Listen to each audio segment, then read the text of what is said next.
અંકલેશ્વરમાં સમસ્ત ગુજરાત બ્રહ્મ સમાજના સ્નેહ મિલન સમારોહનું આયોજન કરવામાં આવ્યું હતું, જેમાં સમાજના આગેવાનો અને સભ્યો ઉપસ્થિત રહ્યા.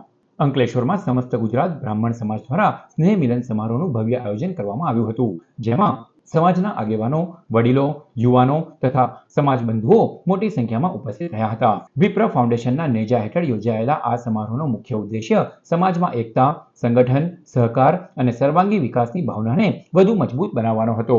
સમારોહ દરમિયાન સમાજના સભ્યોએ પરસ્પર હળવાશભર્યું મિલન કરી એકબીજાના સુખ દુઃખમાં સહભાગી થવા તથા સમાજના વિકાસ માટે સાથે મળીને કાર્ય કરવાનો સંકલ્પ કર્યો હતો. આ પ્રસંગે અંકલેશ્વરમાં પ્રબુદ્ધ બ્રાહ્મણોનું સંમેલન યોજાયું, જેમાં વિપ્ર ગ્લોબલ બિઝનેસ ફાઉન્ડેશનની પણ સ્થાપના કરવામાં આવી હતી. કાર્યક્રમમાં સમાજની વિવિધ પ્રવૃત્તિઓ, સેવા કાર્યો અને ભવિષ્યના વિકાસલક્ષી આયોજન અંગે પણ ચર્ચા કરવામાં આવી. આ સમારોહમાં સમસ્ત ગુજરાત બ્રહ્મ સમાજના પ્રમુખ ચંદુભાઈ જોશી, નોટિફાઈડ એરિયા ભાજપ પ્રમુખ જય તેરૈયા, ઉદ્યોગ અગ્રણી હરીશ જોશી, એલબી પાંડે, સુનિલ ભટ્ટ, શિક્ષણવિદ મહેશ ઠાકર, દિનેશ પંડ્યા સહિતના બ્રહ્મ સમાજના આગેવાનો ઉપસ્થિત રહ્યા હતા.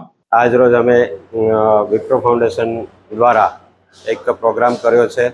એ પ્રોગ્રામનું માધ્યમ એવું છે કે સમસ્ત બ્રહ્મ સમાજ એક નેજા હેઠળ રહે અને એનો જે પ્રોગ્રામ કરવાનો હેતુ છે તે સમસ્ત બ્રહ્મ સમાજની તાકાત અને શક્તિ વધે અને સંગઠન વધે, અને એના દ્વારા આ જે પ્રોગ્રામ કર્યો છે